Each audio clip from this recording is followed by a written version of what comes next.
تبارك الذي بيده الملك وهو على كل شيء قدير الذي خلق الموت والحياة ليبلوكم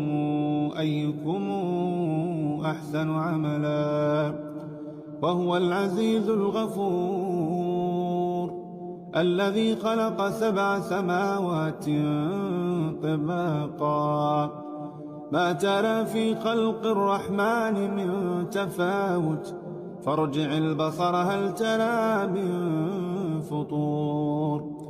ثم ارجع البصر كرتين ينقلب إليك البصر خاسئا وهو حسير ولقد زينا السماء الدنيا بمصابيح